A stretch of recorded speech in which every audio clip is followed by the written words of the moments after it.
गुरुदेव ने विश्व भारती में जो व्यवस्थाएं विकसित की, जो पद्धतियां विकसित की, वो भारत की शिक्षा व्यवस्था को परतंत्रता की बेड़ियों से मुक्त करने,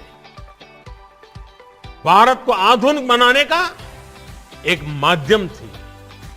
अब आज भारत में जो नई राष्ट्रीय शिक्षा नीति बनी है, वो भी पुरानी बेड़ियों को तोड़ने के साथ ही विद्यार्थियों को अपना सामर्थ्य दिखाने की पूरी आजादी देती है।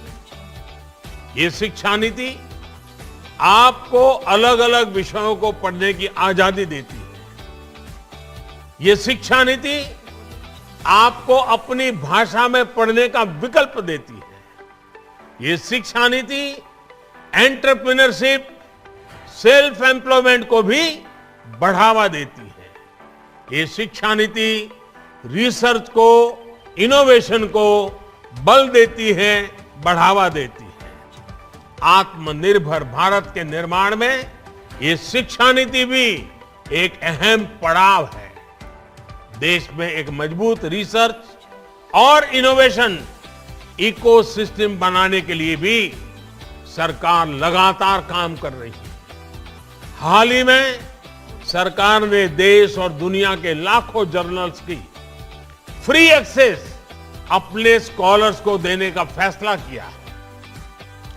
इस साल बजट में भी रिसर्च के लिए नेशनल रिसर्च फाउंडेशन के माध्यम से आने वाले 5 साल में 50,000 करोड़ रुपए खर्च करने का प्रस्ताव रखा है।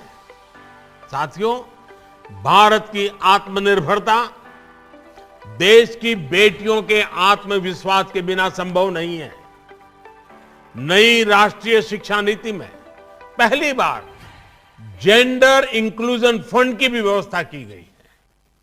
इस पॉलिसी में 6ठी क्लास से ही कारपेंटरी से लेकर कोडिंग तक ऐसे अनेक स्किल सेट्स पढ़ाने की योजना इसमें है, जिन स्किल्स से लड़कियों को दूर रखा जाता था। शिक्षा नीति बनाते समय बेटियों में ड्रॉप आउट रेट ज्यादा होने के कारणों को गंभीरता से स्टडी किया गया है। इसलिए पढ़ाई में निरंतरता, डिग्री कोर्स में एंट्री और एग्जिट का ऑप्शन हो और हर साल का क्रेडिट मिले, इसकी एक नए प्रकार की व्यवस्था की गई है। साथियों, बंगाल ने अतीत में भारत के समृद्ध ज्ञान विज्ञान को आगे बढ़ाने में देश को नेतृत्व दिया और यह गौरवपूर्ण बात है। बंगाल एक भारत श्रेष्ठ भारत की प्रेरणा स्थली भी रहा है और कर्म स्थली भी रहा है।